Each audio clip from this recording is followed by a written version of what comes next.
Nipsey Hussle. Yeah. You got to know him. Jesus, you really changed my angle. Go ahead, it's cool. No, I know I did. that. Yes. You know what I mean? But it is one of those things where, you've got 15 different sides to you. Yep, You know, go there's ahead, so many go ahead. different ways that I could go in a conversation. But I did want to bring this up, and I know that kind of brings it down a little bit. No, it's okay. Go ahead. But I know you love this guy, right? I love this guy. How did you meet him? We met him in his studio when he was working on the album that he put out. His camp, my camp, had a lot of good vibes towards each other, and we went into the studio and spent an hour together, and that started. We just, hey, by the way, this is fun to say. You and I hit it off immediately. Yes. Sometimes you just know. Right. Sometimes you meet somebody, and you just know that you're going to know them for the rest of your life. Okay. We really connected, man. He was a really thoughtful kid trying to do a lot of good in his way. I think the thing I'm most passionate about is, for all my shtick and style, if you listen to what I'm saying, there's some real tried and true love and good and positivity. And I really, he had a real message. He was a really hard worker. He was a long-term, I think in 50-year terms, he did as well. Like some of the stuff we would talk about.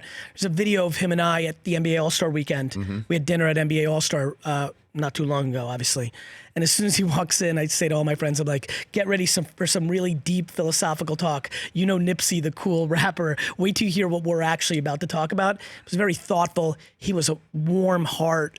He was a good dude. And I bet you, for everybody listening, and I'm sure for a lot of people here who didn't closely follow him, what probably makes me feel best is when this devastating thing happened, I think anybody outside the circle of knowing him really, really well were flabbergasted by how the collective culture so reacted. Yeah. He wasn't as big as Pac and Biggie in the macro when this happened, but I think what affected a lot of people that had either never heard of him or maybe heard of him once or twice was like, whoa, why are the biggest names in the game so still?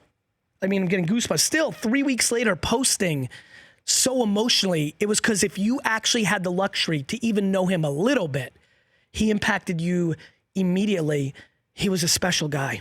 That's why I wanted to bring him up. I'm glad you did. Because, of people that I know, you're the one that I knew that you knew him. Yeah. That's why I wanted to bring it up. I'm glad you did. Certainly here in Los Angeles, where obviously he was a great sports fan. Much. I mean, he was at the I think he was at the Sweet 16 games and down in Anaheim. He was. The weekend he passed. I mean, he was a special dude. They're talking about maybe putting a banner in Staples. Yeah, I heard that. Yeah. Did you hear that conversation? Yeah, Arash Markazi wrote a column about that. If you knew, I'm sure you guys saw from a sports standpoint, like a lot of the players around the league's reactions. There's that Durant Curry clip. Like in the streets, in the culture, he meant so much. He was doing so much good. He was trying so hard in his way to do such a real thing. He was a really special dude.